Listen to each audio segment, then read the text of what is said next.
welcome back to another video.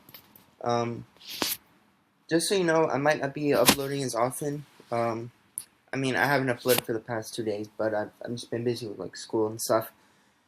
I'm getting ready for finals, and then I have summer break, and I'll be able to upload a ton during summer break. So I'm looking forward to that.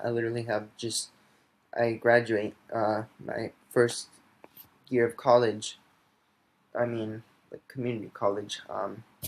Next Thursday. So I'm looking forward to that. So I have a lot of time. Maybe not as much as I wish to because I'll be traveling and stuff a lot. But hopefully I can do quite a bit. I probably will be able to, even with travel. I'll figure it out. But this this week and next week will be probably pretty busy because my grandma's coming to stay with us, and so I'll be spending a lot of time with her. So she's coming, actually, well, technically tomorrow, but like tonight at midnight, just technically tomorrow, if we want to be literal. So I guess she's coming tomorrow at midnight, and I'll be asleep and everything, but starting tomorrow, I'll probably be pretty busy spending time with her, so I don't know how much time I'll have to upload. I'll probably have some time to upload, but just not as much. And if you're watching this video, I just want to say thank you for just viewing this video. I really appreciate it, because I've noticed that many of my videos don't get very many views. Really trying to get views, and my most viewed video only has 44 views. I'm still trying to get to 100 views, because remember, once I get to 100 views to celebrate, I'm going to be reviewing the most disturbing film I've ever seen, a Serbian film. In Cannibal Holocaust, I might have to review at 200 views. But unfortunately, my most viewed video is only at 44 views. It's Gravity Falls Season 1, Episode 1, Tourist Trapped. And my second most viewed video is the Human Centipede 2-color version. Gravity Falls Episode 1 has 44. Human Centipede 2, the review has 36. So if you could, it would really help out the channel if you could check out those videos, because every view counts, you know. Eventually, if 60 or more of you view my Gravity Falls Episode 1 review, then I'll probably be at 100 views soon. And like I said, I'll review a Serbian film once I get to at least 100 views. But I don't know. It's taking a while. I'm trying my best to give out content that people enjoy. So thanks for watching this video. If you are, I don't even know how many people will watch this video, but if you are, thank you. If you're one of those people who watch this video, I really appreciate it. If you could also make sure to check out my other videos too, because I put a lot of hard work into my content, and I wish people would learn to enjoy it. And you know, it takes I probably have like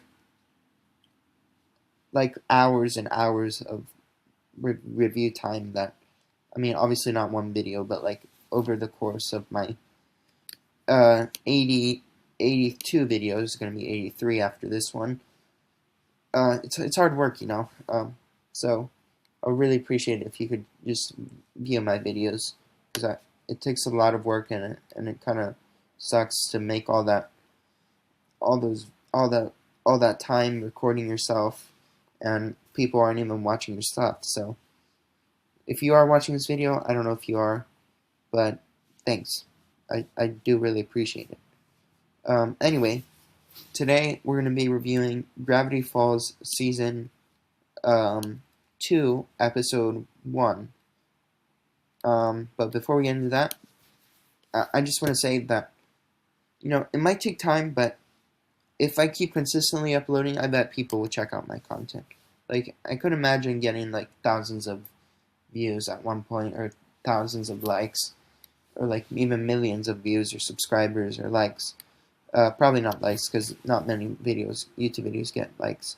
But yeah, hopefully I can get to 1,000 views sometime, or 1,000 subscribers, because I do want to monetize my channel. As you know, this is my own content, so it's not copyrighted, so I could easily monetize all this. So, thanks for watching this video, if you are. Anyway, that we already wasted 5 minutes. I guess it wasn't really a waste because I was just telling you to check out my videos and how important it is to me.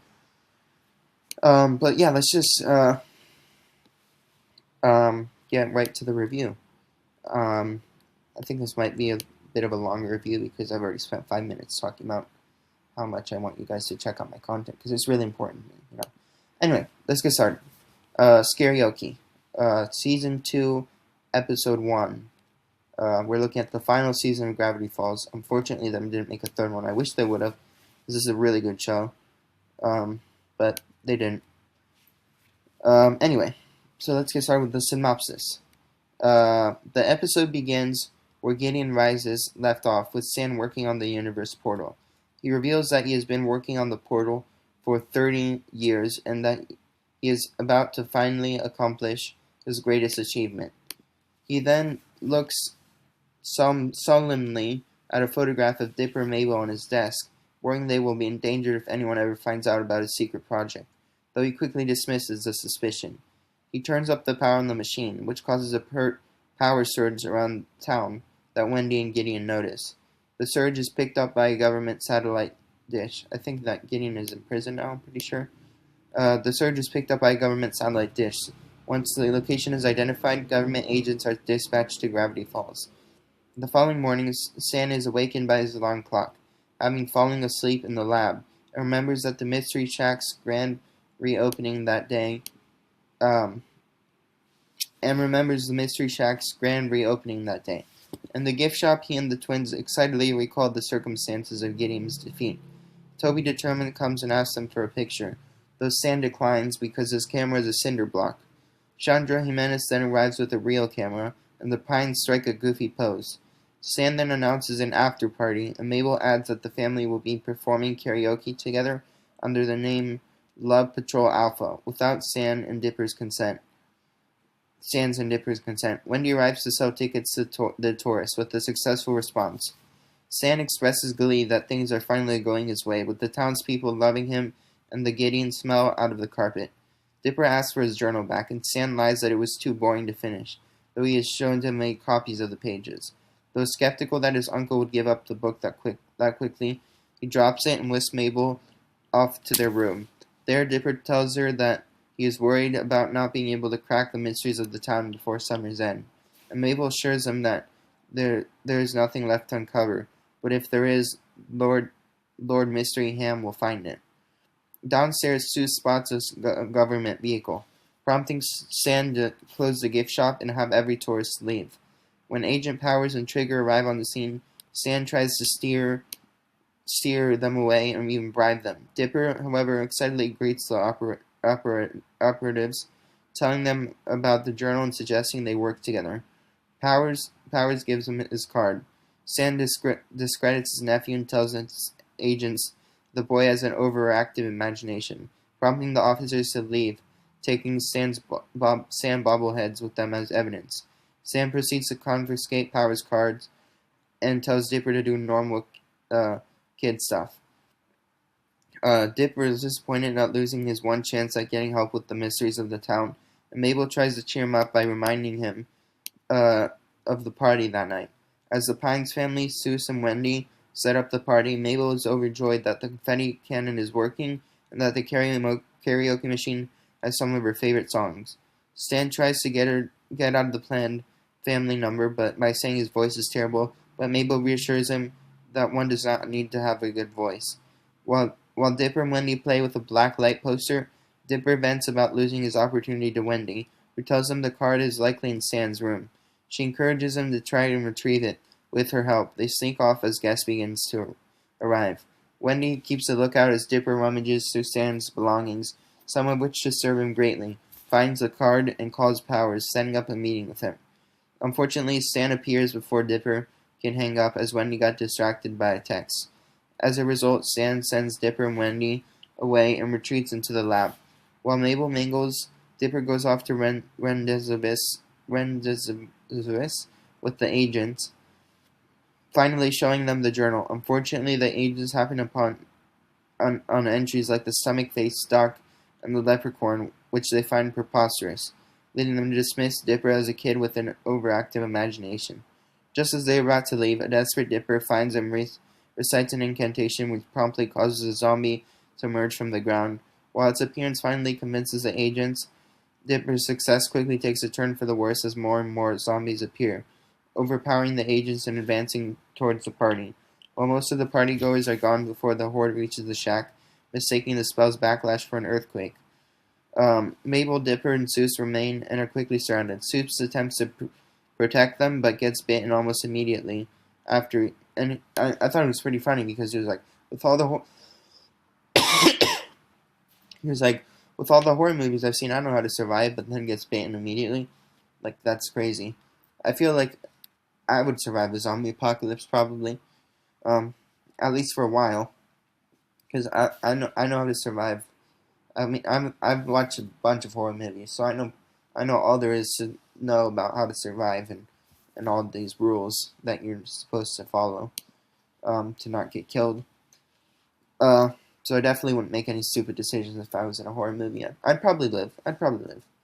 Um, anyway, and he gets bitten almost immediately, becoming zombie-like himself and joining the rest of the zombies and running after the kids. In the meantime, Stan is down in the lab, hard at work. He pauses to contemplate Dipper's stubbornness with some fondness, but ultimately decides to put the thoughts out of his head, saying that he has too much to do to worry about the kids.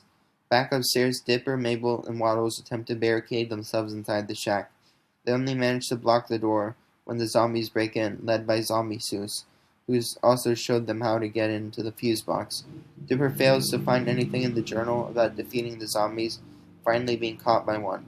As the zombie races Dipper towards his mouth, a monster is pushed down, its head promptly crushed. It is Stan, who somehow caught wind of the situation and appears to defend the twins with a bat. He sends the kids to the attic as he fights the advancing monsters with a bat and then brass knuckles, finally heading up himself to bar the door. There he reveals that he has always known about the paranormal activity in Gravity Falls and was denying it to keep Dipper and Mabel out of danger. As Dipper rifles through Journal 3, horrified that it doesn't have a solution for their current situation, he happens to stand over black light. Mabel notices that new text becomes visible, and it is discovered that the author began writing over the entries with invisible ink. The invisible text reveals that zombies can be defeated by shattering their skulls with a 3-part harmony, and Mabel points out that a karaoke number is the perfect solution. The three climb onto the roof, where Mabel introduces the three as Love Patrol Alpha, with the noise luring all the zombies except Seuss, who remained in the living room entranced by a TV show, out into the yard. She, along with the less than happy Dipper and Stan, began singing Taking Over Midnight together, which I looked up and unfortunately isn't a real song, which was cool. It was a good song, but unfortunately it only exists in Gravity Falls. I was hoping it would be like a parody of something, but it wasn't. So they begin singing Take Over Midnight together. They become excited when the 3-part harmony makes more and more zombie heads explode. And as the sun rises and Mabel hits the last zombie with the confetti cannon, the Pines family stands triumphant over a field of zombie parts. Back inside the trash mystery shack, Dipper apologizes for the trouble he caused, but Mabel says he has nothing to worry about and she greatly enjoyed the number they performed. Stan agrees to let Dipper keep the journal for self-defense purposes, so long as he does not go looking for trouble, and in return promises his nephew that he has no more bombshell secrets. Both he and Dipper cross their fingers behind their backs. However, Stan remarks that they have a lot of cleaning up to do and inquires about his handyman just as still zombified Seuss ambles into the den chanting brains. Stan tries to attack him, but Dipper stops him, having found a cure involving a lot of formaldehyde and cinnamon. The twins push Seuss into the kitchen with a chair, and Dipper expresses excitement at the idea of exploring more secrets with his newfound knowledge of the secret text in the journal. The episode ends with Dipper looking at a page that leads to a mysterious bunker that the author may have built and hidden, setting up the events of the next episode. Meanwhile, somewhere in the woods of Gravity Falls, the battered agents power and trigger climb out of a ditch. They discuss their awe at what they've experienced and wonder whom they should report to, agreeing that Gravity Falls is indeed the town they're looking for and that they'll need to call in the big guns, tracking down the source at any and all costs. They suddenly bring out their guns upon seeing what happens to be another zombie, but quickly realize it is a very ugly man. It is Toby Determined, still blindfolded and swinging a bat after failing to hit the piñata at the party in the Mystery Shack. Yeah, they always bully Toby Determined because he's not even that ugly, but I don't know. They always make fun of his looks. And that was Scary-oke, the first episode of season 2. So my thoughts on the episode, it was pretty good. I'd give it maybe like a 4, maybe even a 4.5, probably a 4 out of 5. It was a good episode, maybe 4.5, I don't know. It depends on my mood. But right now I'm just gonna have to give it a 4 out of 5. Alright, I'll see you guys next time for the next episode called Into the Bunker. But until then, I'm Adrian Aguilar Moore, and I'll see you guys next time. Bye.